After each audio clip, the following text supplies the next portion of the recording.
Cheering at pro wrestling shows in Japan is back, and 2023 is already shaping up to be a big year in the history of pro res. That's why you should listen to the Emerald Flow Show. From the Royal Road to the Green Mat, Paul and Gerard take you into the world of All Japan Pro Wrestling and Pro Wrestling Noah. Not only do we analyze events, but we examine business, who is getting over, what angles are working or not. Occasionally, we take a look at other Japanese promotions like DDT and Zero One. So if you're looking for more coverage of the world of Japanese wrestling, check out the Emerald Flow Show on the Voices of Wrestling Podcast Network, available on all of your favorite podcast apps. This podcast is a member of the Voices of Wrestling Podcasting Network. Visit voicesofwrestling.com to hear the rest of our great podcasts, as well as show reviews, columns, opinions, and updates across the world of wrestling. To the highway in a brand new day. Over the rainbow, gotta let it go. So far.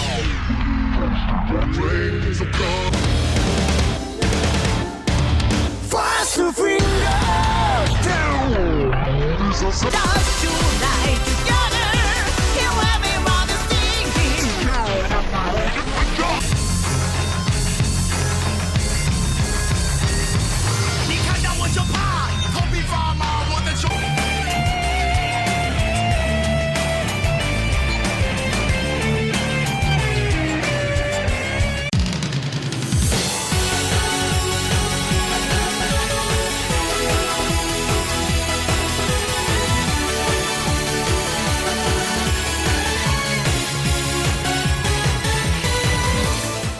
Welcome back to Open the Voice Gate for April 2nd, 2024. We are members of the Voices of Wrestling Podcast Network. You can find us on the Voices of Wrestling Podcast Network feed or on the Open the Voice Gate podcast feed on all podcast platforms and applications. You can follow us on Twitter, X, at Open Voice Gate. If you would like to donate to the show, click the link in the show notes. It'll take you to our redcircle.com landing site. You can click the red box that says sponsor this podcast, and you set up a one-time or reoccurring donation. No obligation whatsoever, but we would like to thank all of our previous donors. I'm one of your hosts. It's your old pal, Mike Spears, joined alongside, as always, your other host, Case Lowe. In case, I just feel like that we should just read this off the top, getting right into this, buddy. If you mind if I take the lead here for Hey, Jesus, take the wheel. Go ahead. So this is 7:15 Central Daylight Time. That would be, I believe, 9 p.m., 9:15 Japanese Standard Time from at Lee_7122,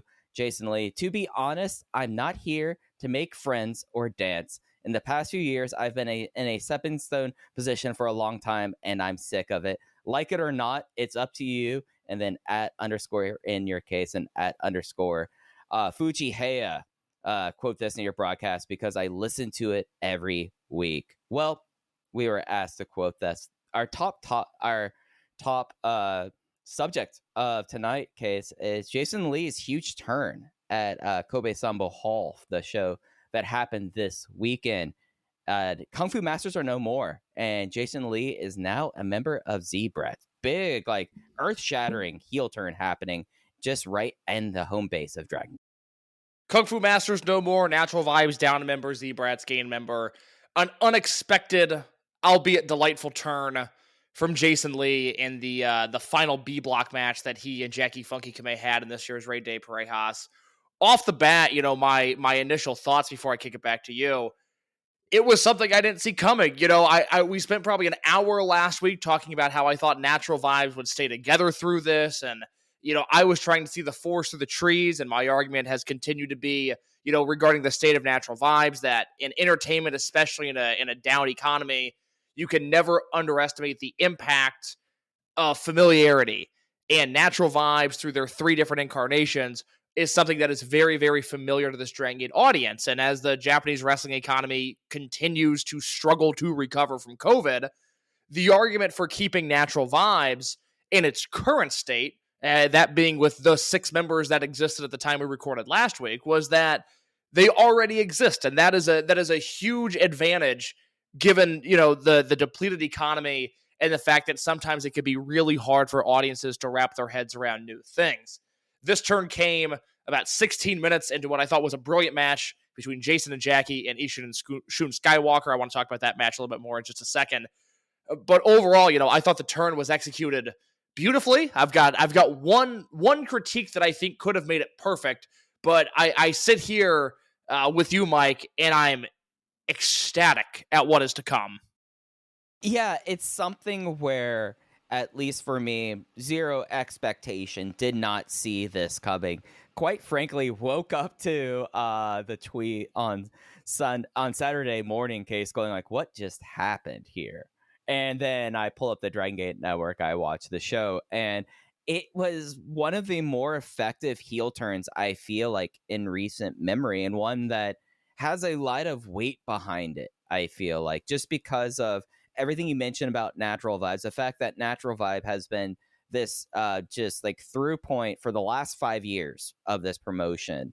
There has more often than not been a Natural Vibes team about, and the thing about Natural Vibe was there was no betrayals in the unit. That's not the case anymore, and it's Jason the one who does it, and Jason's the one where we did not necessarily see it coming whatsoever, given all the kind of drama was happening between Shimizu and Jay, and how Shimizu was trying to keep Jay a part of Natural Vibes. Like, yeah, sure, Kung Fu Masters, there was a bits of crossfire in this tournament, but they were still going into Kobe Sanbo Hall, case like very good shot of getting out of the block and at least make it to knockout play. Like, they were not going to win the block. That was pretty much tied up by Susuyama already, but they should have been the number 2. Like, get past Shun, someone that JFK has had his number, and Ishin. That should have put them through to the knockout rounds, but that's not to be. And it's something where I think you now take stock of Z-Brats, a unit that was... we spent the last month basically trying to figure out, like, okay, they lost Kato now too. How are we going to go forward with this unit? It's not bringing in the new rookie. It's not going through the recent Z-Brats turn. Instead, it's going for someone who's much more closer to a frontline player, and it reinvigorates this healing unit. The one that we were thinking about last week, Case, frankly, like going like, all right, we're probably ready to see what the next heal unit is and get past Z-Brats now. It's now revitalized, or if it's not revitalized, we see this direction now to what a new heal unit could be in a post Z-Brats world. And a lot of that is because I think Jason is just such a big turn to happen. And it's real exciting. And it's something that for Natural Vibes and the way that that turn went down, I think at this point, I'm ready to get a little bit into Dead or Alive Cage Watch, given that Jason was pulling out the scissors to JFK in the post-match. It feels appropriate. The argument for not doing cage matches at Dead or Alive over the last few years has been that nothing has really warranted those stakes. And I would certainly think between Natural Vibes themselves and Z-Brats and everything that's gone on between the two, that we're very likely looking at a cage match this year. And if the opening Jason Lee Z-Brats match that was uploaded to YouTube 24 hours ago, if it's any indication, there is something called Heat Brother between he and Jackie Funky Kamei right now. Really electric stuff there. We'll get to that more in just a moment. To your point, Mike, the turn was very effective. You could feel it in the moment that this is something that hit a little different, perhaps, let's say. I think part of that is, I didn't see it coming. I thought between the two of them, if anybody was going to turn, it might have been Jackie, given the constant Shun Skywalker recruitment and the fact that I think we've always kind of had that in our back pocket, given that he does a heelish character when he works for Ryukyu Dragon Pro in Okinawa. So I thought, all right, well, I could see them dipping their toes into that. But could you tell me, Mike, interesting thought experiment here, tell me the last 3 heel turns in Dragongate? All right, so before this, it would have been Yoshiki Kato against Ishin. Yep. Or again, not against Ishin, against Mochizuki Jr. Mm-hmm. Before that, it would have been Ishin against Mochizuki Jr. Mm-hmm. Then who is the one before that? Would that have been Kai? No. Are we? Oh, no, that would have been Shun Skywalker. Would have been Shun Skywalker. All right, so we are looking right now, with the exception of Kai in that unit, it's all the recent saboteurs. Yeah, because, when Z-Brats was formed, you had Hulk, who was in RED and transferred over to Z-Brats. You had SB Kento, who was in RED and transferred over to Z-Brats. You had Hyo, who was in RED and transferred over to Z-Brats. It's been, if you want to call that Shun heel turn, probably December 2021, more so than January 2022, when he pushed Dragon Dia into the Volta finale and caused Dragon Dia to unmask. I mean, that's how far back we're going, and that very much bucks any historical booking trends in Dragongate. We talked about how 2023 was the first year in the history of the company that there wasn't a unit that was formed or a unit that was destroyed. Everything was very steady last year.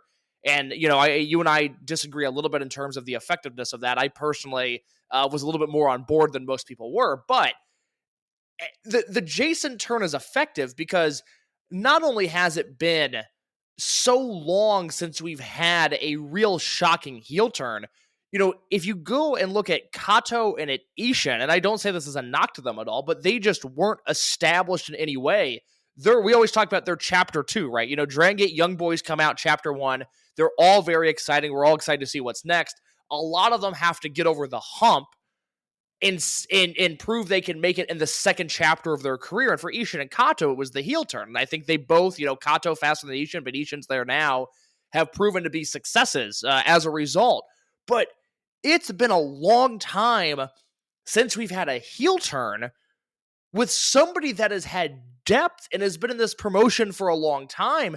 And Jason has been in Dragongate almost 7 years now. He goes back to the pre-OWE split. That's how long he's been in the company, and I don't know if people have really let that sink in. So not only was it a super effective heel turn in the way that it was executed, but it's also something new and fresh because it's been so long since we've had an established character like this turn heel, and now it's something new for Jason. So you have all of these things compounding into a really interesting dynamic, not to mention the fact that yes, the obvious Jason versus Natural Vibes feud is there, but also specifically Jason and Jackie, that's as heated of a mano-a-mano feud as we've had since Skywalker versus Monte. And if you go back one step further, I really don't know just off the top of my head what else is on that level. So a lot of things here perfectly aligned, and then when you nail the execution of it, it just makes it it makes it all that sweeter. And I think it's the level of the betrayal that kind of escalates it from that, because we think back to last year's Kobe World and the turns that were happening there.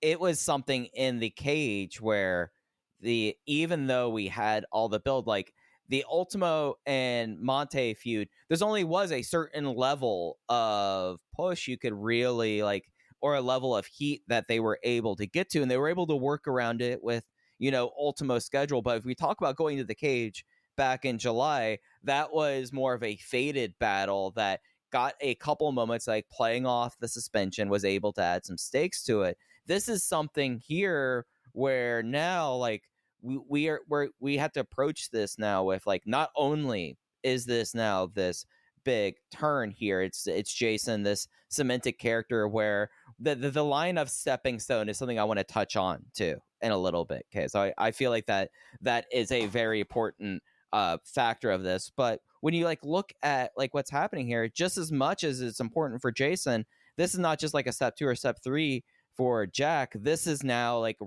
the real headline kind of run. This is a real top of the line blood feud that has now come out of the seeds of this huge betrayal. And it's something that for, I think, both of these guys, both Jack and Jason, it takes them from where they were, and I think it elevates them. And if only for the fact that this is the most recent big heel turn, or the fact that this is a heel turn that happened in front of the hometown versus in front of Tokyo, the hometown that has seen a lot of Jackie Funky Kamei and a lot of Jason Lee be kung fu masters, specifically in Kobe.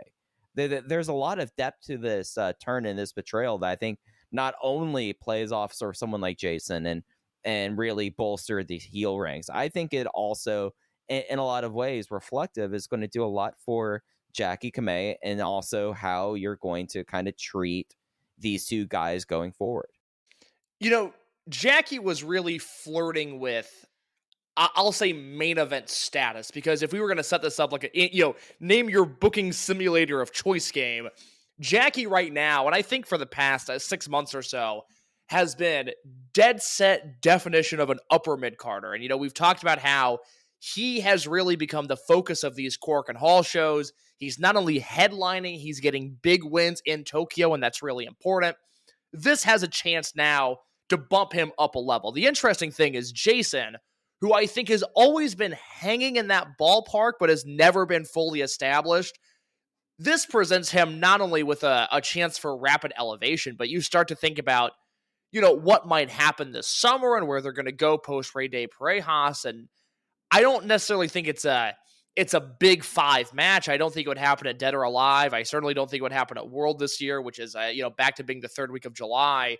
But all of a sudden, we have a real possibility of Monte and Jason Lee wrestling for the Dreamgate in Cork and Hall or in Osaka, or, if they wanted to get really, really weird and do it in a different building, they could. But this is the kind of thing that, as great as Jason has been over his time in the company, and I want to briefly gloss over his career in Dragongate in just a second, but this is the thing that he hasn't had. He has had a number of opportunities to sink his teeth into different things. His Maximum trio with Doi and Yoshino. Obviously, the stuff he did with Monte and Skywalker was done at such a high level. But this is something different, and that's why this heel turn is so exciting.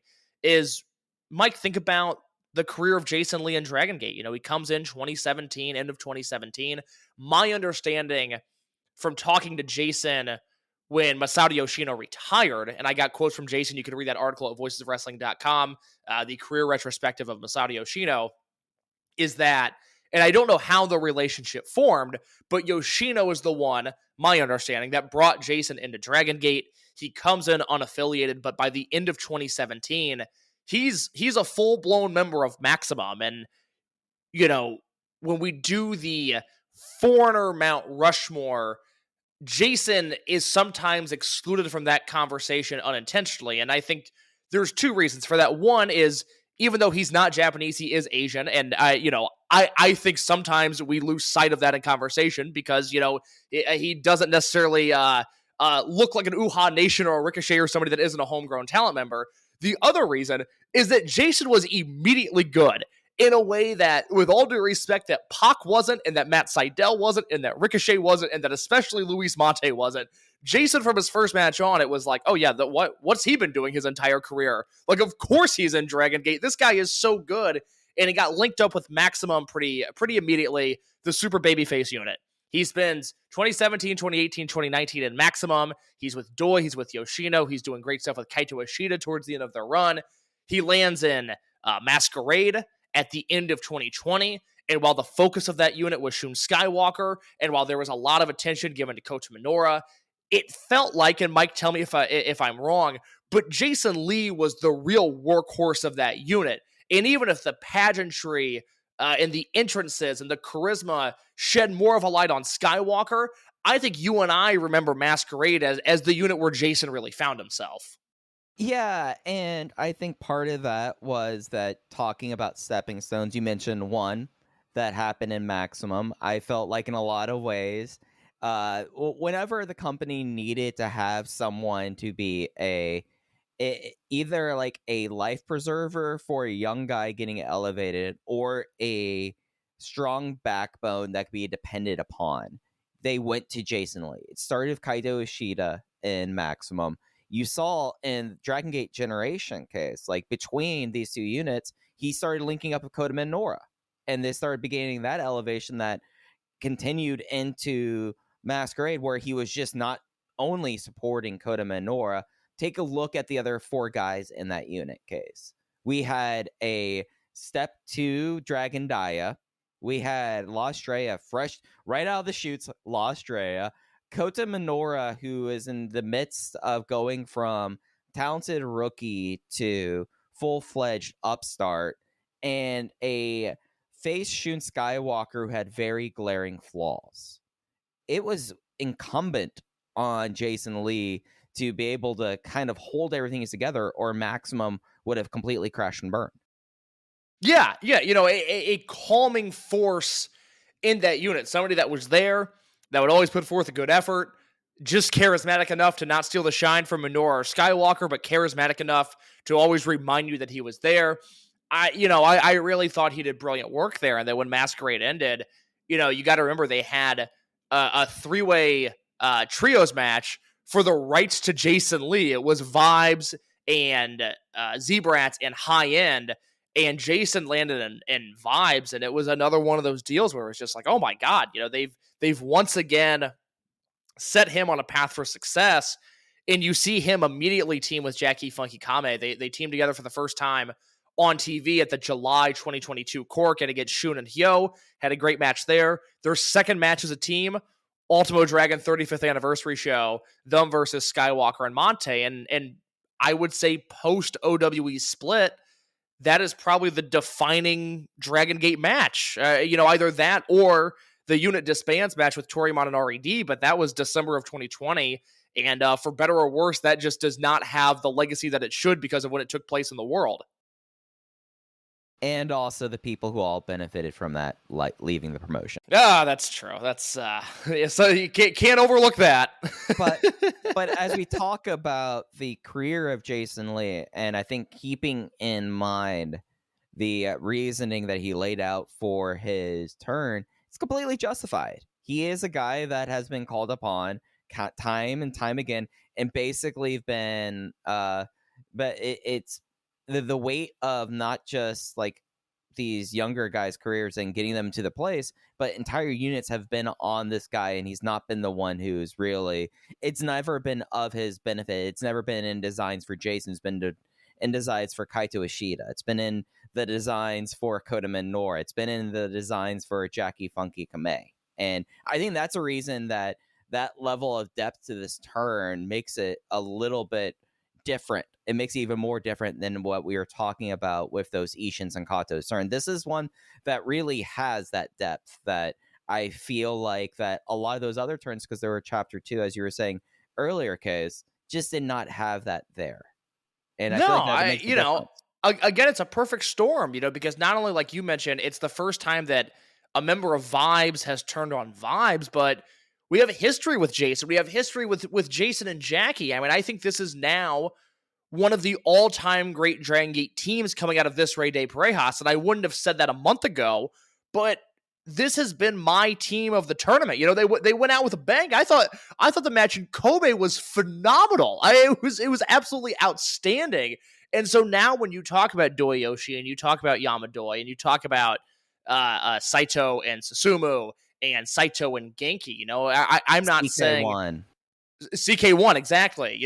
I don't think Jason and Jackie are on the level of speed muscle purely just from an output standpoint, but I think they rival, whatever, a Saito and Susumu have or a CK1 has. I think that's probably a great comp. I think their output is very, very similar to what Shima and Dragon Kid did together. And so now to have that in this seemingly very natural feud between these two, where again, it seems like they're teasing a hair match, which is fascinating because I can't picture Jackie bald and I can't picture Jason bald, and I don't know what they would do there, but that's very, very interesting to me.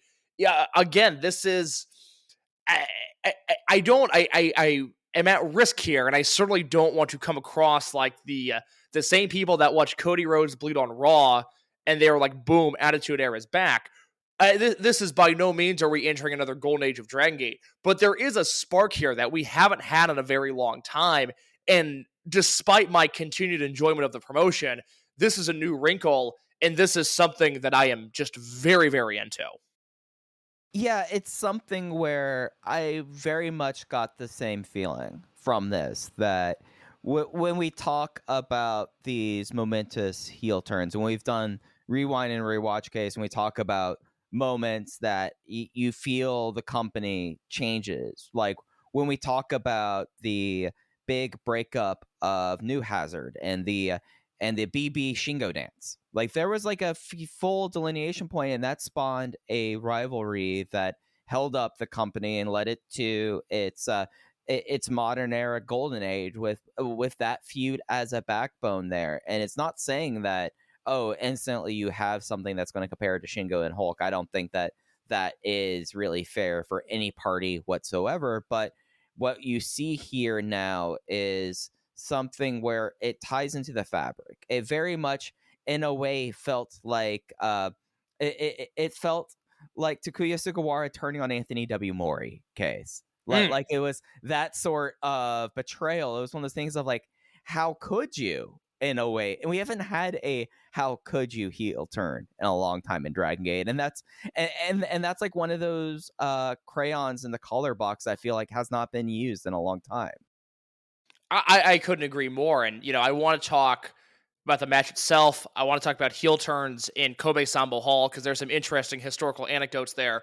I do briefly want to pivot to the focus on Kamei momentarily because as I watch him throughout the first quarter of 2024, I have highlighted the one weakness in Kamei's game, and it is simply that he is not Bryan Danielson.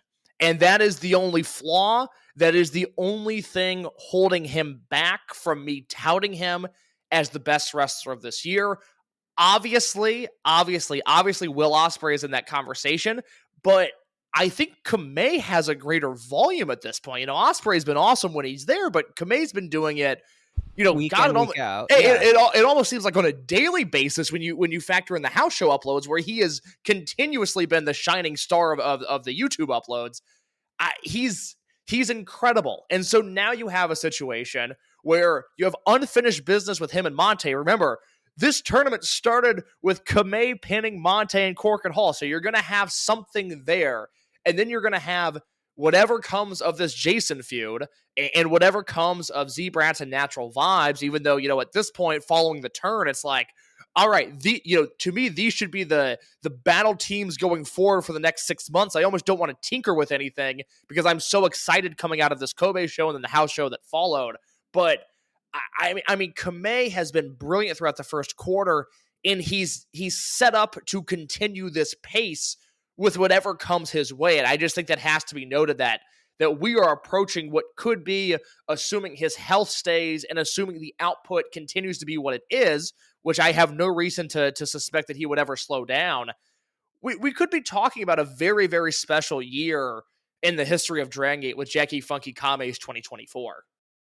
Yeah, and it's something where you brought up like the thing that he was lacking, and one of the things we brought up was he did not have the natural rival, because you look at Kakuta, you look at Kamei, and you look at what's left in that class, and it just does not kind of line up in that way. Well, congratulations, Case. We now have the rival. Yeah, I mean, look, I think I said this about a month ago because we were talking about this, and it was like, man, I mean, for Kamei to do what he's done over the last year specifically, because we're coming up on the anniversary of when you and I were tipped off to the Kento Fujiwara dismissal, and we're coming up, it'll be about 2 months to when that story actually broke. I mean, Dragongate made it crystal clear in the fall of 2021. These are generational rivals. Kento was the favored student. Kamei had to grind. This is going to be your story for the next 15 years. And because SB Kento and Takuma Fujiwara, unfortunately, decided to be immature in Mexico, we lost out on opportunities for that. But it seemed like, and I would love to know if it was a motivating factor or not, Kamei was already rock solid, top 50 guy in the world when the Kento dismissal happened. But his game has only gone up since, and I have found that to be so incredibly impressive. And it's like he's been looking for somebody to dance with, and he, no pun intended, Natural Vibes. I didn't even mean to do that. And now he's got his partner in Jason Lee. Yeah, and I think that's one of those things that makes it really kind of exciting. And one of those things about Jack's future where I feel like that, if anything, this is the thing that kind of gives you the thread to go back to. And I feel like that more so than a lot of other things that people point out about modern day Dragongate, it is less so the figures that I feel like sometimes aren't necessarily there. It's having the thing to go back to of going like, oh, well, we have this rivalry here with Jason and Jack. And now we have it. Jackie Kamei now, we have it's almost a shame that virtually he's going to be going dark until Corkin now. Like we have about 8 days, and it's frustrating because he has like 5 different ways that he can go from here. Is it going to be something where he eventually just goes, screw all of this, I'm going to go hang out with Monte? Because like that's just as fascinating of a turn for this guy going forward as it is going like, how dare you betray our home in Natural Vibes? I'm picking up the banner and I'm being the one now defending this unit. Or is he just going to completely kind of give in and become a new member of what's going on with Shun? You know, like there's a lot of ways they can go here, and I find it all super compelling. But we were talking about this happening in Kobe, Sambo, Hawkes. I know that you've done some looking up and some talking. Let's talk about some heel turns that have happened in Kobe. Well, I had to reach out to Jay, the voice of Dragongate's English commentary, because somebody in the Discord, I don't remember who, but somebody asked about heel turns that have happened in Kobe, and I had nothing. And I asked you, and there wasn't really anything clear that we could think of. So, Jay would be the one to know. So I reached out to him, and I have 2 heel turns in Kobe Sambo Hall that are documented. Do you want me to give you the years and you take a guess? Do you want to do a blind guess real quick? What do you want to do here? Let's go by years, because I feel like years might tip the hand a little bit. I need to have some hint. 2012 is the first one that Jay brought up to me. 2012, and these are heel turns. These are babyface to heel turns. All right, so this is heel going into either Dying Days of Blood Warriors or into Mad Blanky. Mm-hmm. I think I'm going to guess that this was Kong into Mad Blanky. Oh, you wish. That was a few months prior. The heel turn that happened March 18th, 2012, Kobe Sambo Hall. It was Super Shenlong becoming the man we now know as the Problem Dragon. He turned heel in a dark match. Oh, that's right. I remember because this. All right, so correct me if I'm wrong, but this is when like he was like permanently unmasking himself after he did a 50 match trial series. He started having clear Shenlong masks. Like it was very clear that like everyone was like, all right, Kamada's losing his mind. And then this happens like in the pre-show, then he suddenly shows up as Mondai Ryu. Yeah. So the opening dark match was Eita Kobayashi and Kotoka, and then he and KZ ran in and did a sort of gimmicked heel turn. And so that was the start of Mondai Ryu, who was in Jay's English translation initially listed him as the Wicked Dragon, and we now know him as the Problem Dragon. So that was 2012. That's the level of heel turn we're dealing with here. Let me tell you now, Mike. Jason's heel turn in Kobe, by far the most impactful heel turn in Kobe there's ever been. Yeah, man, because when you asked me, I was like, man, I think maybe there was like a Dr. Muscle unmask, but like we're kind of going through straws because the heel turns don't happen in Kobe. They happen in either Tokyo or Kyoto. No, exactly. Now, the other one, and I apologize, I did not go chronological here. The other heel turn was 2011, and I would be astounded if you got this right. Okay, so this was someone got unmasked as a Metal Warrior. Was this actually... No, I take that back. It was either here or Nagoya that all the Metal Warriors unmasked, and the gold Metal Warrior was Shima, and they kind of revealed that Blood Warriors was Warriors 5. That was earlier in the year. That's the thing. I'm like thinking 2 months late. Yeah. That was January. That was the start of the year. No, this is in May of 2011. Okay, May of 2011. Was this like Ryo Saito turning to join the heel army? Again, far too impactful of a person. This was, and even Jay, like, this goes to show you that this really never happens, because Jay was like, I don't even know if this one counts. Like, it was like a gimmicked face turn that turned into a heel turn, but it was KZ. So KZ was out with an injury at the start of 2011, and he came out. He was a member of Team Doi had to vacate the Triangle Gate because that's right. This was Doi Darts. This was the inaugural Doi Darts team. So KZ was out at the start of 2011. He comes back at the start. This is May 27th, 2011. He comes out at the start of this Kobe show, And he's like, I've done some bad things. I'm going to return to the ring and I'm going to be restarting from next. So he was like, put me in dark matches, put me in the opening matches. I need to regroup my career. And instead what happens is the main event is a Nanawa style elimination match with Blood Warriors and Junction 3. This is when they kick Gamma out and KZ gets put into the unit, and Shima basically cuts a promo and is like, hey, we were doing some tweener nonsense beforehand. Blood Warriors, just in case anybody was confused, is a full-on heel unit now, and KZ is a part of our group. So you really, in the history of heel turns at Kobe, you have Problem Dragon, which, good lord, and you have like a half KZ heel turn also. Yeah, and just to clarify, now that I know exactly what you're referring to. This was 17 days after Hulk's heel turn and Akira Tozawa's return, if I'm right. No, Tozawa comes back in June. You're a month early. I'm a month early. I have my timelines completely messed up here. Yeah, no, it's something where there was a time period because Warriors and you had people like Dragon Kid who were still around at that point where everyone was like, we don't know if this is actually heel, because also this was the time where everyone was like, oh, Naruki Doi heel promo, okay.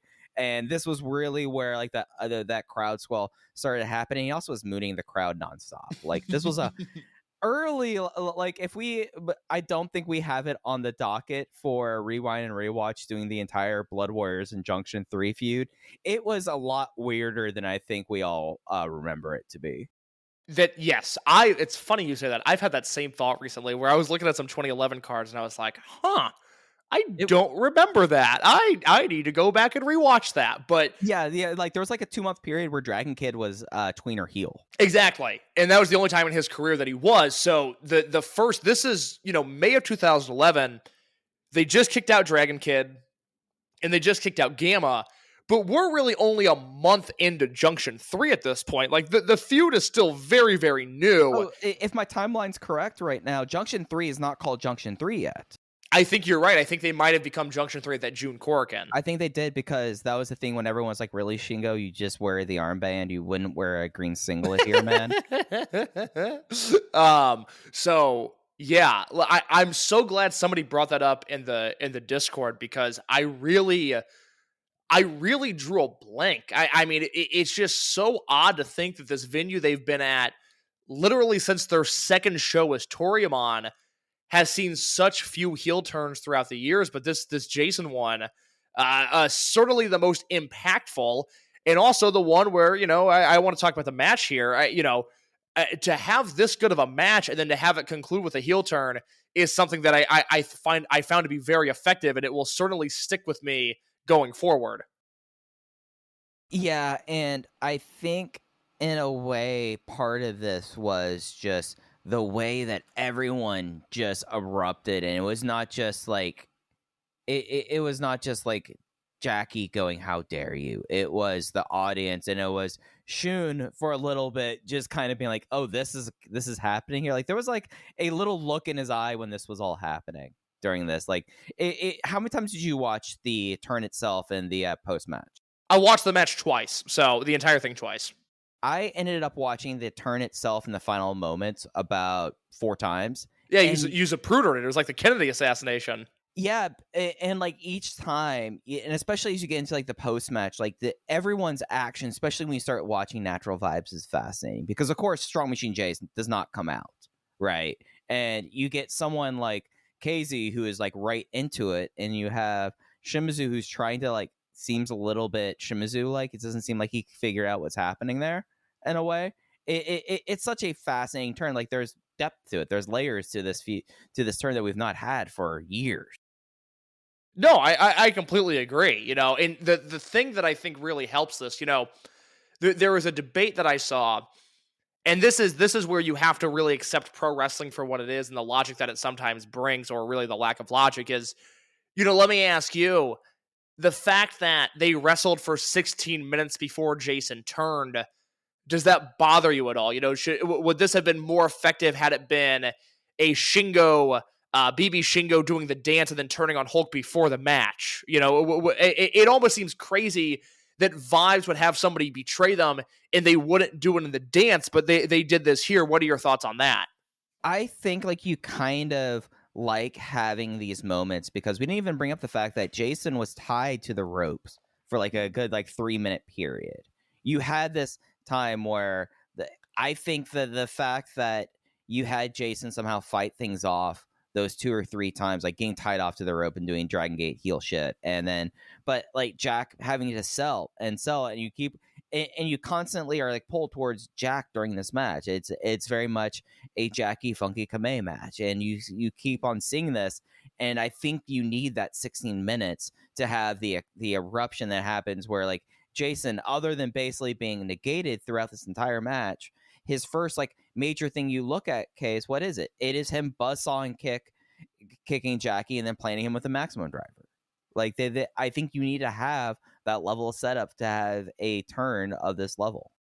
This must be what people that enjoy the Bloodline stuff feel like, because there was a lot of stuff in this match. Like Jason getting tied to the ropes in a tag team match is admittedly very odd, but I was sucked into the entire thing. You know what got me about this? The fact that Yagi was keeping all 3 members of Natural Vibes. Like, that was like the one bit of me going like, all right, guys. Because I was like, all right, UT, you're a shrimpy guy. Go run and get scissors. Like, you should not be being held back from untying him in a way. Well, and then he did, and I love the high spot of UT running in. I don't know if it was a knife or with scissors to eventually cut Jason free. I thought that was great. Oh yeah, no, and it's all those things I think that are in service of this. I think if this turn happens 6-7 minutes into the match, or if this was a BB Shingo, okay, this was the plan all along, was to get you to this point, and now essentially you get 3 guys teeing off against Jack and Natural Vibes. I think you kind of need that in service of this. I think you almost, in a way, if you don't have the match, you're getting a little bit into Hio's face turn kind of situation there, where it was kind of like set up where you had to have Monte fight off the odds until Hio kind of snapped with it. You needed to have the match be like laid out in the way that in the closing stretch you have the betrayal.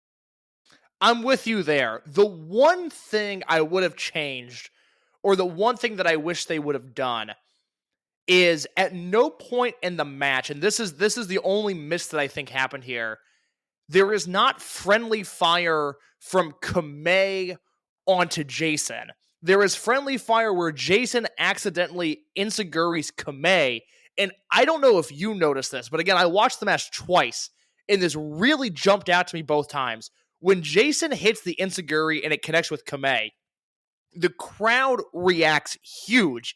And it really dawned on me there, and it really sank in with me that, hey, this Vibes thing is over, because we've seen a million friendly fire spots in Dragon Gate, and they don't all get this reaction. And it was like that Kobe crowd knew something was coming, because Kamei gets his clock clean with his enziguri, and there's just a noise in that crowd that a lot of pro wrestling crowds don't make. And it really jumped out to me there, like, oh, there's really something here. The only thing that I wish, just to further justify the Jason turn, is that Kamei would have caught him with some move at some point in the match. Yeah, because I think in a lot of ways, the story of Natural Vibes and Rey de Parejas 2024 is the friendly fire. So in a lot of ways, you were having that groundwork that when the crowd saw the miss enziguri, that was kind of the moment. It's like, oh, now we're starting to see where this goes here. So in the way, that was kind of the bell ring for the angle. Like, that was when the crowd knew, like, okay, perk up maybe. Yeah, something was coming. I mean, credit to the Kobe crowd. I thought they were excellent this entire show, for sure. Especially this match. In a bigger picture, the thing I really liked about this match, and it would certainly be, one of my top matches of the tournament. I have it at 4.5, which would be up there with Kamei and Jason versus Hio and Monte, and Kamei and Jason versus Daya and Kakuta, and recently, this most recent match, KZ and UT versus Hio and Monte from the house show. But the thing that I liked is that this didn't feel like it was in the vacuum of Rey de Parejas. This is such an odd comp, but what it really reminded me of is the first Tanahashi-Shibata G1 match that we got in 2014, where we knew there was a larger backstory coming in. And, you think about peak G1, and the beauty of it was wrestler A can go against wrestler B in any city in Japan, and they're capable of putting on a great match. And that is the draw of this tournament. It's not backstories. It's not character development. It's, I want to go see guys hit each other hard. But that Tanahashi-Shibata match, I remember it 10 years later because it had some extra oomph to it, given we knew at that point the history between those two guys. And the great thing about this match is, on the surface, it's just a great tag team match, but they didn't work it like they abandoned the last year and a half of tension between Vibes and Z-Brats. They worked it like it was another chapter in that feud, and I felt like this was way more heated than a lot of the other Rey de Parejas matches, as it should have been. And so, compliments all around. I thought from beginning to end, this was just a really, really phenomenal display of pro wrestling. Even though the tournament still has one more match in each block, this one felt like the end of round robin play. Right? Yes, I would agree with that. Even the two matches left are two matches that matter, but this really this signified what this tournament was. You could draw a line from the start, the Cork and Hall main event of Kung Fu Masters versus Big Hug, and you could realistically end the tournament at Kung Fu Masters versus Skywalker and Ishin. Yeah, and it is something where that when you look at the tournament, and I think it's kind of fair to say right now, like as like a, just like a 3/4 point right now, they had the best tournament out of everyone. When you look at just matchup wise, they were the ones opening night. They were the ones throughout the tournament. I mean, I think like even last week, their match against D-Courage was one of, I think that one, like, keep putting the turn to the side, because I feel like that changes things when you talk about a match like this, because for something like Jack and for someone like Jason, hopefully this becomes one of those dates for them, where you think about like, oh, you look at this and this was the start of that. But I think when you like look at match wise, I found myself enjoying maybe the D-Courage one a little bit more. I was 4 flat on this case, but I think you kind of walk away with this, and this, even though they're eliminated, they're not going to block play, even if they had a turn or not. I think this was kind of the Kung Fu Master Swan Song tournament, and from the start to the end of block play, it was 5 strong matches from them, where I'm looking at this and I don't have a match of theirs under 3.5 stars. Yeah, their weakest match was, oddly, it was Yamato and Susumu. But if you look at my notebook right now, I have Jason and Jackie versus Big Hug. That's my Dragongate match of the year right now at 4.5. I have this match versus Z-Brats at 4.5. I have the D-Courage Dai and Kakuta match from 324. That's at 4.5. And I have them versus KZ and UT at 4.25. Not to mention the fact that my number 2 Dragongate match this year is Jason and Jackie versus Alejandro and Kaito Kiyomiya. Again, I know there's people listening this week that probably don't listen every week. And if you're not plugged in, you're likely scoffing at the idea of Kamei being in the same conversation as Bryan Danielson and Will Ospreay. But when you watch the product and you don't live in 2014, where you can only analyze Dragongate through what was and not what is, it's not a ridiculous conversation to have. And again, that's with Danielson being a full lap ahead of him. Danielson has lapped the competition, but Kamei's the next in line. He's been unbelievable this year. I would point to some of those people like, did we damn Jose Altuve for being that short? No, we damn Jose Altuve for other reasons. Yeah, because he had a beeper on that was signaling exactly everything. Yeah, but, open the baseball gate. Sorry. Yeah. We managed to go an hour without that. An hour without our that will be our Patreon only show. We're coming back. We're coming back to baseball next week. I got a lot to say on this season already. Oh, I have a lot to say about opening day. Yeah. We'll do that next week. There's unfortunately more pressing matters at hand. Yeah, just like the rest of this Kobe Sambo Hall show on the 30th, I adored the show. This was one of the ones that, walking away from it, maybe maybe it was something where like the turn kind of overwhelms you, but I think top to bottom, I enjoyed this as much as any house show in Kobe that they've had in months. Oh my God, yeah. I mean, I wrote about this in the Voices of Wrestling Discord and the Dragongate channel, but we've seen some lousier Kobe shows this year, you know, specifically the first one they had at the start of January was just a bad Dragon Gate show. And Dragon Gate doesn't have a lot of shows like that. It's very hard for you or me to watch an entire show and come away with nothing noteworthy. But Kobe has not been the sweet spot this year. And this show was really, really impressive. Everybody had a certain level of energy and a certain level of snap and excitement that was really, really nice to see. And there's one moment in particular that to me sort of defined the entire show, which was in the 6-man tag with Big Hug and Mochizuki against D-Courage, where or it was D-Courage and Mochizuki against Big Hug and Kanda. Yeah. And there's a moment there where Mochizuki is leading against the ropes and Monte charges at him and Mochi pulls down the top rope. We've seen this spot a million times. Monte goes flying over the top rope. But Monte goes flying over the top rope with such speed and aggression and intensity in a way that was like, whoa. Like, you don't have to work that hard in a Kobe Samba Hall show, and you are. And that 5-second spot really jumped out to me, and to me really defined this entire show, where guys were working harder than they normally do in Kobe, and it was received well by the crowd. It was appreciated by me, and this was just a really, really strong show from top to bottom.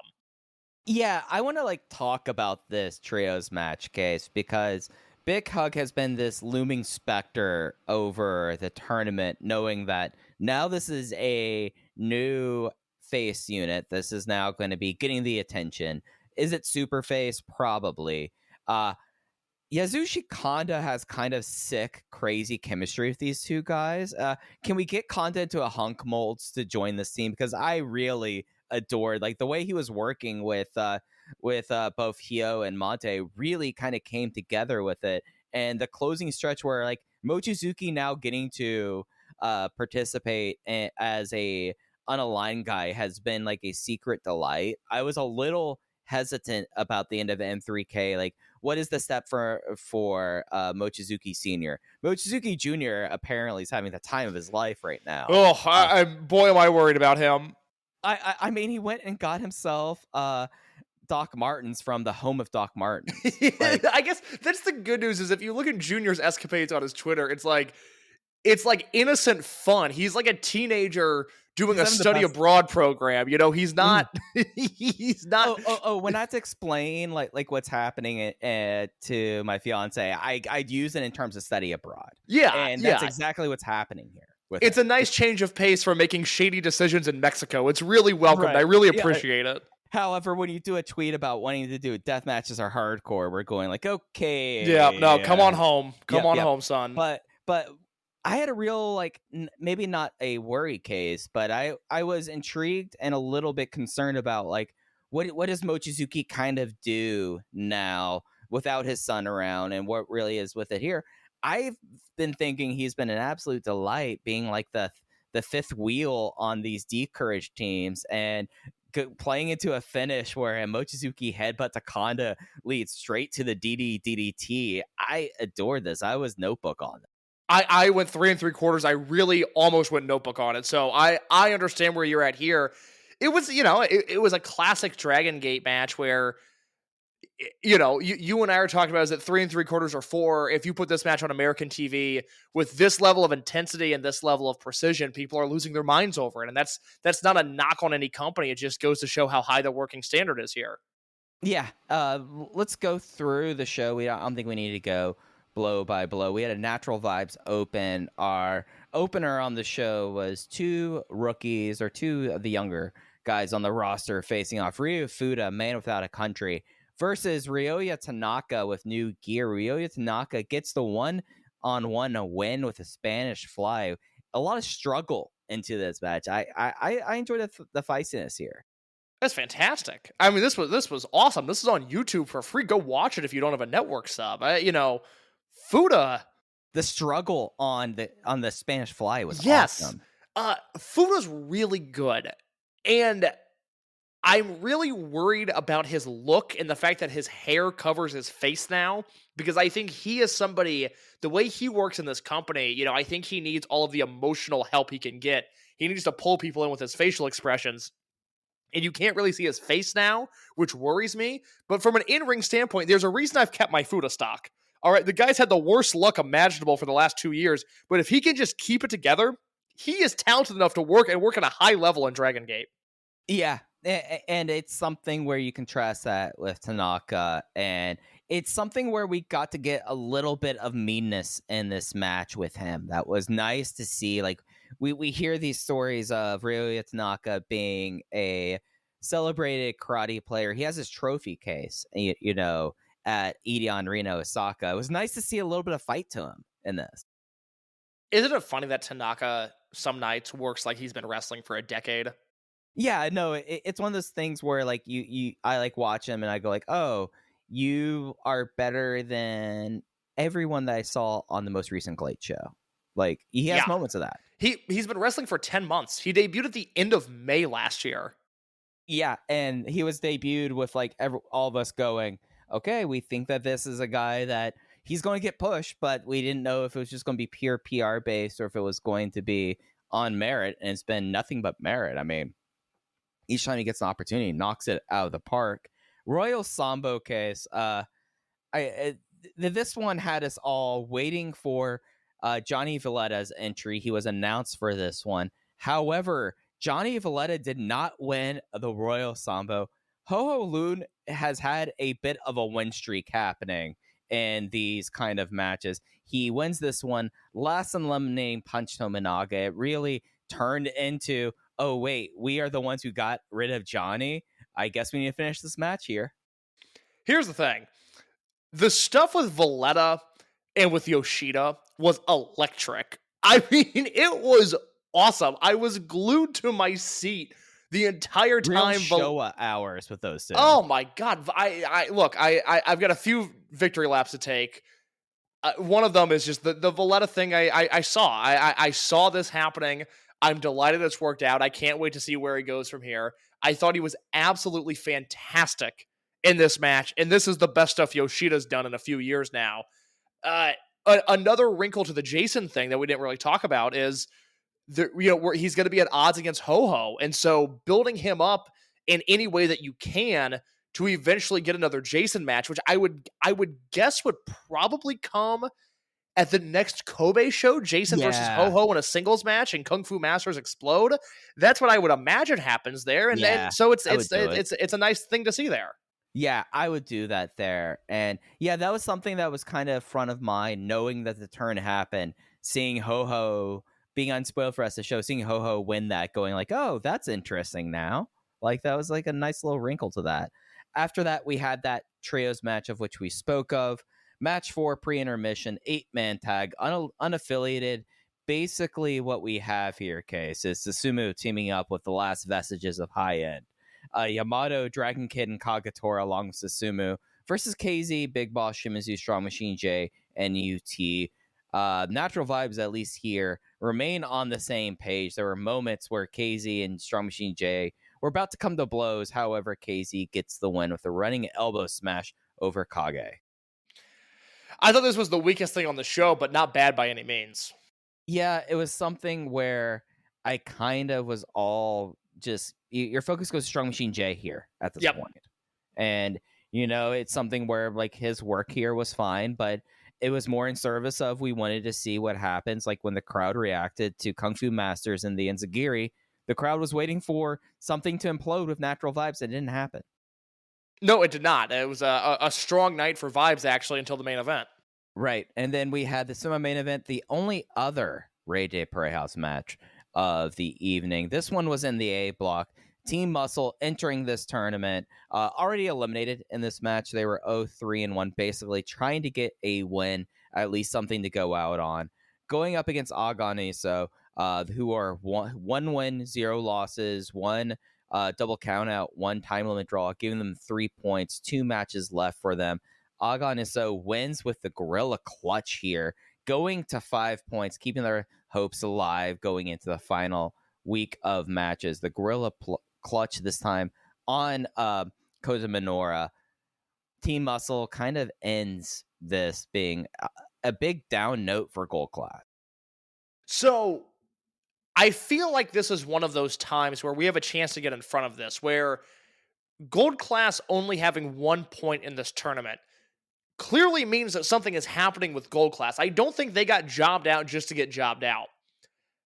Would you indulge me for a moment in putting on your tinfoil hat, Mike? Oh, I have my tinfoil hat theory I was going to propose to you here, so let's just step into the corner. Okay, you want to go first? I think the idea is that they're going to be in their absolute ruts. Their backs won't be up against the wall until Minorita comes back for the save. Okay, I like that theory. That makes sense. I mean, he's right now at the point where he's doing like runs and stuff. Like he's trying to get back to that point. Like it's at a point in his rehab where I feel like you can start doing these. God, now I'm thinking about heel Jason versus Minorita. Oh yeah, that sounds awesome. He might decapitate Minorita with an elbow though. Yeah. My name is Jason Lee and I throw elbows. Right, yeah. Okay. More unlikely theory. This delves into fantasy booking, but I really do think there's at least a percentile chance that this happens. So I want to get it on record in case it does.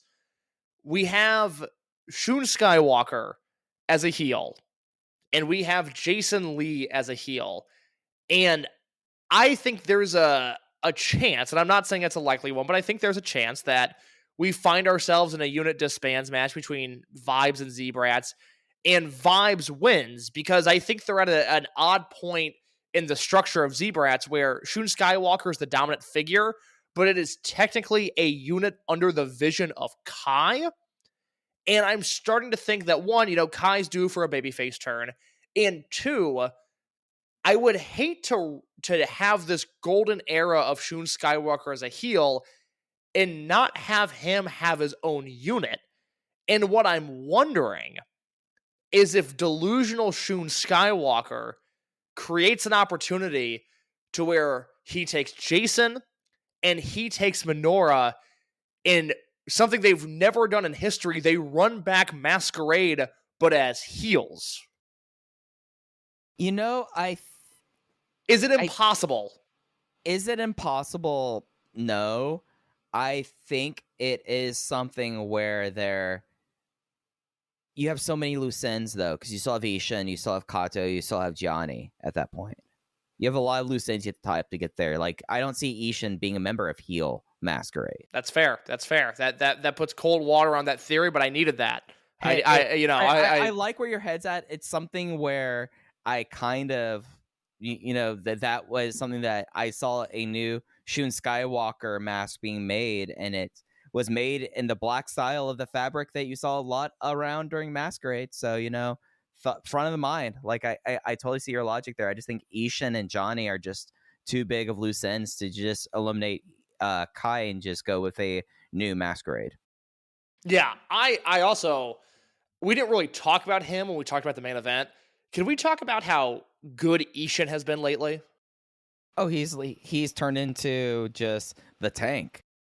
I really was worried about him because I favored his brother initially. I mean, I thought Ricky was going to be the guy of those two, and I know I was in the minority there, but I really felt like Ishin lost a lot when his brother decided to step away from wrestling. And, this time last year, he was doing that very slow, methodical stuff, and that didn't really work for me. But, man, I tell you, he has been awesome in this tournament. And it's a shame Kato got hurt, because I think Kato was about to take a huge step forward before his injury, and obviously he was going to be teaming with Shun in this tournament. But Ishin has filled that role so incredibly well. And I really have liked the work that he's done. I like the fact that he looks like Sumo Dandy Fuji 2000. Like he's got that kind of like Dick Togo, early Don Fuji body type and look to him. I am really into what he's doing now. Yeah, he's at like this age where he's able to carry the weight. Yeah. And it's not like going like straight to him just having like a huge gut or something. The person who was kind of like this at his age, weirdly enough, Super Porky. Before Super Porky really kind of blew up, like he had like the stocky kind of build he was always like a big guy, but he was. No, but there was a time where Porky could work. Yeah, and when you looked at him at that time, his body type a lot like Ishin. I think it's a very good comp. I have to look up something super Porky related real quick just to make sure I'm right. In terms of he was Brazo de Plata, and Correct. Let me make sure I've got this match listing correct in my. I think I know which one you're thinking of right now. Yeah. Well, you're right. is he the one that had the bloodbath with Santo, or is that one of his brothers? So I think that was one of his brothers. Damn it! I think that was Oro. Now, there's a Brazo de Ora and Brazo de Plata match versus Pero Aguayo and Gran Hamada from Japan. That match kicks ass. Go watch that. Thinking about. That was the one I was thinking about, because that match is insane. I remember us watching it during GWE in 2021. Oh, yeah, it's Santo versus Brazo de Ora. Okay, so here's everybody's homework assignment for this week, is go to YouTube and watch Super Porky and Brazo de Ora versus Pero and Gran Hamada from Hamada's Universal in Japan. And then once you're done with that, watch Hijel del Santo versus Brazo de Ora from UWA, and I think 1991. It's a total bloodbath, and it is one of my favorite Santo matches there is. Yep. No, those two are real sick. But yeah, no, Ishin has just been an absolute delight. And he's turned into, like we talked about, how Jason was the workhorse in a lot of these units, especially in Masquerade. I feel like with how unique Z-Brats is, it desperately needed Ishin to kind of inherit this role, because you have Kai, who he's teaming with Johnny Valletta for a reason, and it's not just because him and Johnny are friends. He has been wounded for a long time. And you have Shun, who, you either get cackling house show Shun, who will drive everyone insane with his character mechanisms, but he is now more of a character guy right now into his work. You needed to have Ishin to kind of inherit this role and to shoulder the load. And I think it's very fitting that he's kind of ended up becoming this backbone of the unit throughout the tournament. The only Shun match that has lost me with this character work was when they wrestled Yamato and Susumu, and that is the only time I've really co-signed the man in that Shun. Really cold building. Yeah, in the cold building with the cold crowd with a sparsely attended house show, where I thought, man, Shun Skywalker is really annoying me on this show. Other than that, I still think he is the total package.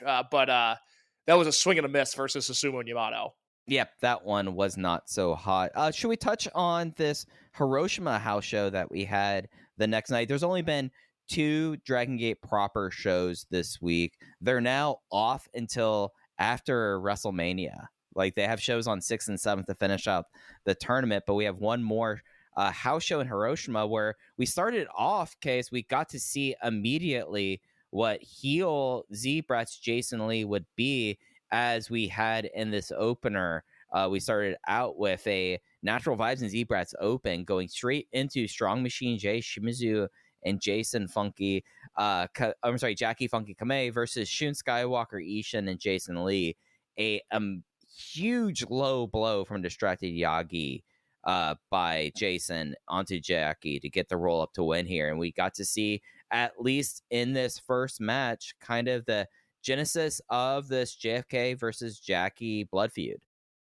Yeah, I was very excited about the turn itself, and I like the direction they were going just by that alone. This is the match where it was like, oh, let me rub my hands together here. We're really cooking with gasoline, and I'm really excited to see where it goes, because this was only 5 minutes, but it had, and this is a bold comparison to make, but I think it's, you tell me if I'm out of line here, it certainly reminded me of some Kaientai versus Michinoku Sekigun matches where they brawled all over the floor and they did a great mixture of character work and then, fast-paced Dragongate action in the ring. I was very into this very short match. Yeah, this was a huge crowd brawl that really brought the crowd to their feet. And then going back to JFK and Jason, basically, whenever there was an opportunity for Kamei to get his hands on Jason, he got them onto Jason. And it's interesting bringing up the Kaientai Deluxe comp. It's going to be fascinating that we got to see, at least from here, like our first exposure to heel Jason And I do really kind of get a vibe, at least in this match, of how you would get these face trios of, it would be like Hamada, Sasuke, and Yakasuji versus Michinoku, Togo, and Shinryu. And you would have a lot of this, like, your eyes would be drawn to the baby faces, and you would see just like the absolute assholedom of like your Taka Michinoku's in this, but the real backbone was kind of like a Dick Togo kind of role there. And it is something where I think with Jason and him going towards more of a heavyweight kind of build, like seeing him plug in there and kind of inhabit that sort of role and really embodying that style of heel is really fascinating. And it's going to be something that, as we see the tournament wrap up and as we move on to the April shows and the April schedule, which is a pretty beefy one, that I think that we'll really get to see a real fascinating, just kind of growing into this heel character. Yeah, I thought it was an excellent start. I am really excited to see where they go. It's fresh blood in what I assume is going to be a pretty fresh summer as they mix some things up. And, that's not including Minorita coming back into the fold and, whatever happens with Tien Revolution. I was just talking to somebody about him over the weekend. No news per se, but we were just going, God, imagine what he can do when he gets back, because the sickening thing is he only wrestled 10 matches before he got hurt. We have no idea what was to come with Tien Revolution. You factor in that, you factor in Big Hug is probably going to want to bulk up that unit. There's a lot of things to be excited about right now, but I would put Jason's heel character at the top of that list. Oh, absolutely so. And also from Hiroshima, we had 2 block matches wrapping up the tournament for some of these teams. Our first one was the final block matches for No Hug, Naruki Doi, and Dragongate. They entered this match at 3-1, 6 points, very much in control of the A block, going against Aganiso. 2-1-0 losses, 1 double count out, and 1 draw at 5 points. In what I think is one of the more gnarly Ultra Hurricane Ranas I've seen in a long time. No Hug finished the block at 8 points. They win the block outright. No one can get up to 8 points who has a tiebreaker for them. Aganiso, however, are still alive coming out of this. Okay, let me hit you with an ESPN first take level question, okay? Okay. Is it a problem that the 2 winners of their blocks are Yamato and Susumu and Dragon Kid and Naruki Doi? I mean, it's very funny in a way. Like, you have these 2 teams that they're trying to getting away from each other. Yamato getting away from Dragon Kid. He's trying to get away from Naruki Doi. And he's right back in the semifinals with Susumu. That's funny. I hadn't even thought about that. I was more referring to their age. I mean, look, this is a tournament to determine challengers to face off against a outsider tag team champion team that we all believe at this point. I mean, Case, do you give any more than a 5% chance of any of these teams beating Kaito Kiyomi and Alejandro? Until I'm proven wrong, the story is Yoshioka beating them. Right. So whenever Yoshioka comes back, which I am impatiently waiting for. Right. Like, so unless we get to a point where we need to move on from that story, that's my mindset as well. So the fact that you have those 4 legends filling up half of the semifinals, I don't know. I don't think that's necessarily a bad thing, because of the fact that I feel like in some ways this was a lame duck tournament. I mean, not necessarily in work. I feel like the work's great. I mean, we spent an hour talking about how awesome this heel turn was, but I don't think that this tournament was here to determine the team that's going to unseat the big Noah outsider champions. So what do you do to accomplish in that tournament in the meantime? Well, you did one hell of a heel turn, and you've told the story of your longest tenured face unit falling apart as pieces. You don't need to push those younger members through at least immediately in order to do that. Like, we still have B block, you still have D Courage versus Team Big Hug, and there still is a scenario coming out of this, because D Courage is out of it, that a loss there can actually, it does not, a loss from Big Hug sends forward Shun and Ishin. So it's interesting, but I don't think it hurts the young tag teams, because just how the tournament was formulated. Like, am I wrong in thinking that? No. That was my point. It was you're not wrong for thinking that. I think anybody that would look at the results of this tournament as an indictment of the young guys is not paying close enough attention to the tournament, because if you go down the A block, there's clearly something bigger going on with Gold Class, so you can table them.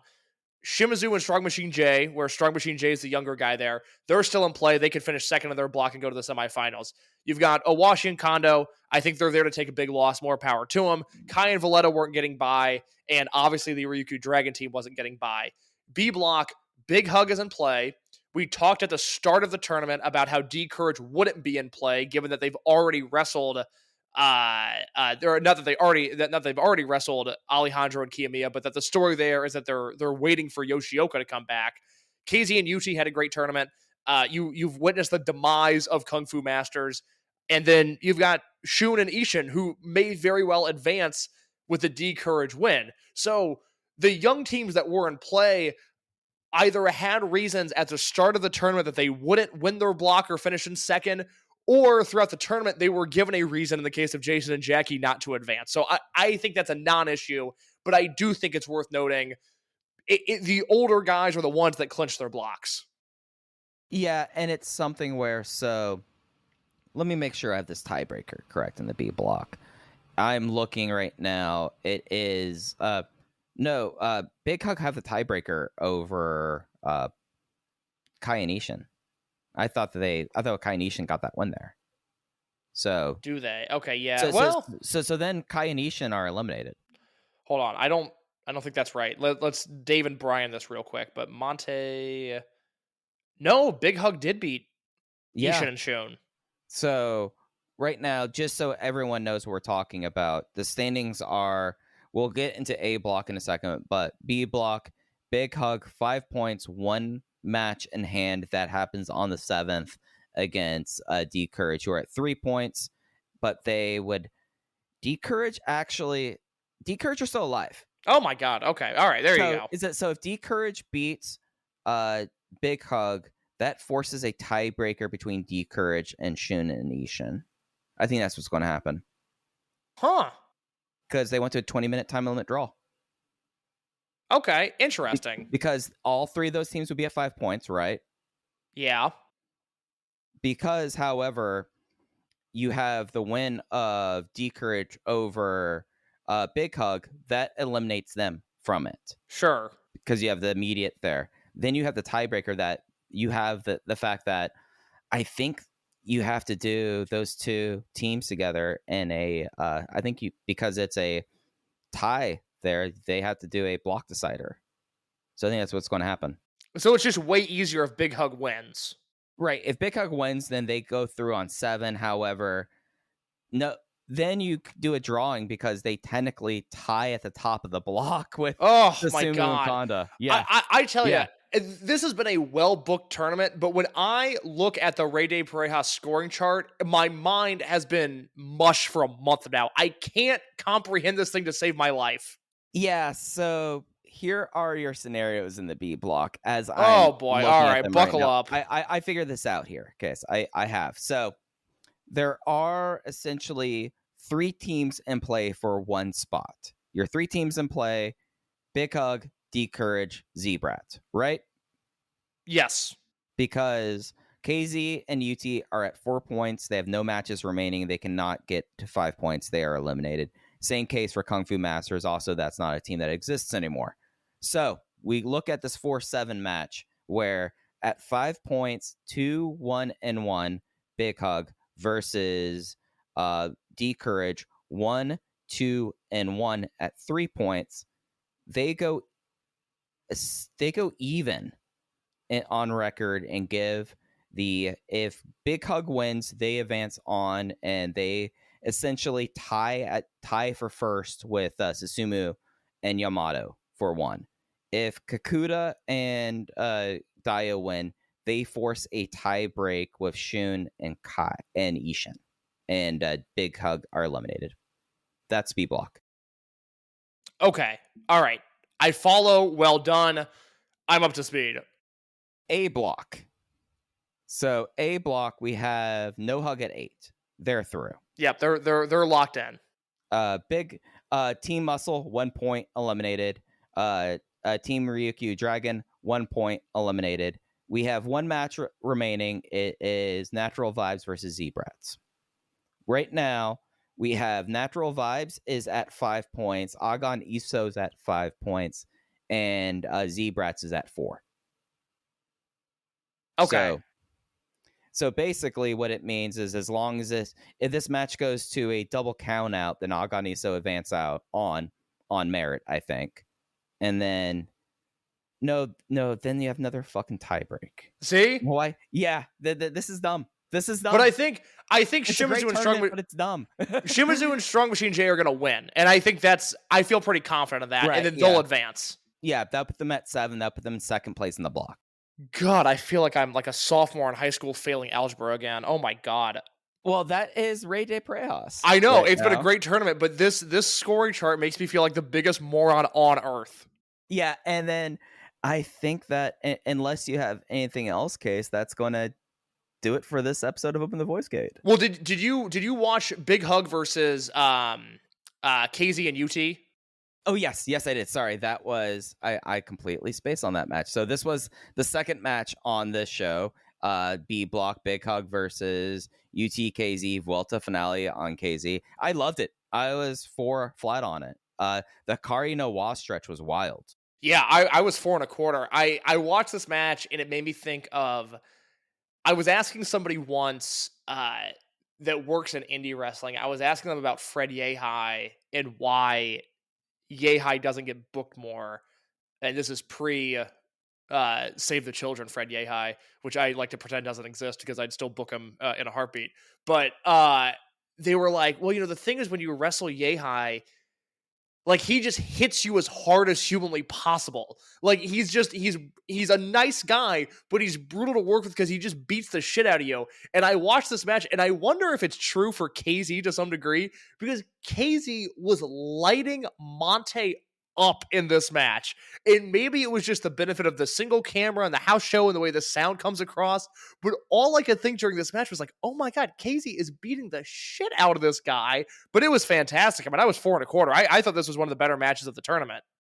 Yeah, and it was something that I feel like a lot of this kind of, you had all of that happening, and then you had UT trying to find ways to kind of try to tie up Hyo, but Hyo's just not really having it. And until you had like that really fun pinning stretch with it.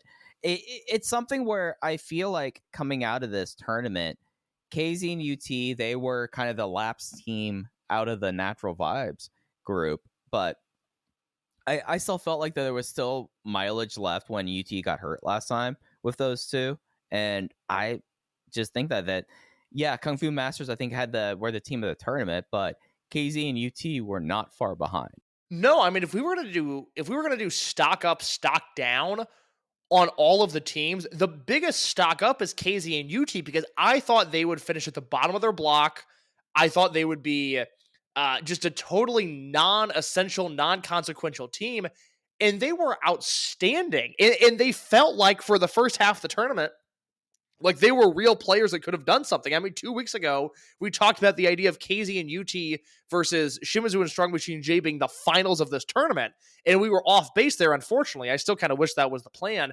But no, they really made their presence felt, not just in a way of great matches, but it felt like, if Kamei and Jason were the leaders of the pack, KZ and UT, through their character work and through the vibes ascension again, were really, really strong players in this entire tournament. Yeah, and it was something where I think whatever is happening with Natural Vibes and what comes from the destruction of the unit, or whatever happens if there somehow is a chapter 4 for Natural Vibes, I think your nucleus, if you still have, I feel like most of the main parts there, and you're still going to continue being Natural Vibes, not changing something else. I think if it's not KZ and UT being a tag team, I don't know what else it could be. Yeah, I'm with you. Like if it's something like to an extent that Shimizu and Strong Machine J, I feel like Strong Machine J, no matter what, is probably on his way out of this unit. I think you still have maybe a 2-person team there that you stick with. I'm so curious. I have no feel right now for anything going on between the Monte and Hyo and Kamei stuff and then whatever they're doing with Strong Machine J. I really have no feel for what Strong Machine J is going to do, but I'm so curious about it. I wonder if that's a possible landing spot, for a Strong Machine J unit that eventually has Mochi Jr. and maybe Tien Revolution in it. I have no idea. Yeah, it's something where I've, in a lot of ways, what's pushing me to really believing that I think Z-Brats should just destroy Natural Vibes is the fact that now we have the one of the pieces that we expected probably not to turn and not to betray. They've done that. They've completely done that. Now we have to see, like, Kamei does not seem like he's stuck in Natural Vibes. Strong Machine J is already on the way out. Shimizu is someone that he's a slippery sort. Like, Shimizu fits in almost anywhere, basically. And it's what you do with these pieces afterwards that I'm really compelled by. I still think it would be weird for Kamei to join Big Hug, given that he's rejected them so much. I don't know what to do with that. I've enjoyed it from the standpoint of I'm entertained and I'm curious to see where it goes, but I've really never been able to try to piece together what the end game is with that story specifically. Yeah, I guess, like, for me, I am of the opinion that Kamei can just look around and go, like, guys, I'm over this. This is just too much. At least I feel like with Monte and Hyo, I can get away from Shun Skywalker for a while, and I don't have to be in the middle of Shun Skywalker constantly wanting to destroy this unit. I see that justification as rational to me, at least. Okay, I need you to go into the depths of your brain for a second. All right, I can do this a lot. Here we go. Enter the Gabe Sapolsky universe. Let me go get my binder. Who was touted as Dragongate USA's hottest free agent, like the number one pick? Was it Homicide? No, the number one prospect was AR Fox, but AR Fox, that's who it was. Homicide was picked by World 1 to join. That's okay. Honestly, the story should be, if Vibes ends, it should be that Kamei is the number one prospect, and that every unit, I guess they're kind of already doing that, but that, Kamei should be a free agent and every unit should be trying to sign him. And I guess to some degree they're already doing that.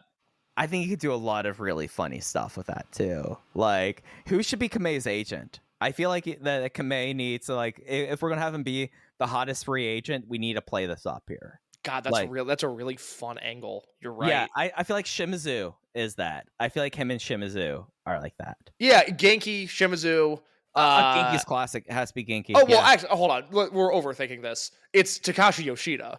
Yeah. Yeah, I mean, that's what he's born to do, is to be a sports agent. I mean, Yoshida does have, like, I found this kid in the Dominican Republic. That's one of the funniest things you've ever said. Like, make a game up here. He's like, look, I found this kid. Right now he's probably a role 2, but he has plus intangibles, and this is Jackie Funky Kamei. It's like the guy that discovered Pedro Martinez. Like, that's what Yoshida is. Yeah. Oh my God, that's really funny. And I'm just imagining, like, he's like walking around, stumbling the Texas Rangers spring training complex in a Guy Barra shirt. It's fantastic. That is the perfect role for Takashi Yoshida. He needs to be an American sports agent ASAP. Oh God, giving him wraparound frames. Yeah. Oh God, this is I'm tan. This is unfortunate. This is such a good idea. I now need to find the TEW to Mac tutorial again, where I need to download a bunch of programs that I think infected my last computer so I can get TEW on my Mac, just so I can play out Takashi Yoshida, Dragongate's number one sports agent. Buddy, just hope for me to win Powerball and we can do this in real life. And this is where you get Larry Dallas on the phone, and Larry Dallas is your heel sports agent, because I think that was his gimmick with the scene anyways. Yeah, and you've got Yoshida competing against Larry Dallas. Larry Dallas is representing Z-Brats. This is why the fuck are we not booking a wrestling company? This is brilliant. I mean, in comparison to a lot of the stuff I see around Fort Worth, I feel like we would have a leg up at least on. I still think about the indie I went to that decided that they needed to have cornermen and cut guys check everyone before the show. Okay, I kind of love that. Really, it's fun in theory, case until you're at your match number 8 and it takes 6 minutes between matches because they are actually doing the full thing. Like you think it's great. Like, I mean, I'm certain that Lanza and Gabe would have loved it, but in practice, it's miserable for the consumer. And this wasn't Inspire Pro, right? No. Okay, because BIS does good work. Inspire Pro is actually an indie worth watching. I wish more people would pay attention to it. No, this is a random Fort Worth indie that even if I probably brought that up, if I had named it to BIS, he might not know what it is. Here's the thing. All I'm saying is, when it comes down to it, we should be booking ROH TV. I mean, if ROH is sticking around for whatever reason that they're justifying it, like, why not let us just have ideas here? We should be booking ROH TV. I would personally like to fund the Gravity Redemption Project. I would hire him back and then send him away for 2 years, please. Yeah, I think that's probably I'm going to give you a contract to go away. But the Gravity arc bothered me because he deserved better, not in like the he's like a WWE women's wrestler who deserved better, but I just thought they set him up to fail. Yeah. I'm gonna sign Gravity back. I'm gonna send him away, and you and I are gonna book Ring of Honor television, and it's gonna be really, really fucking good.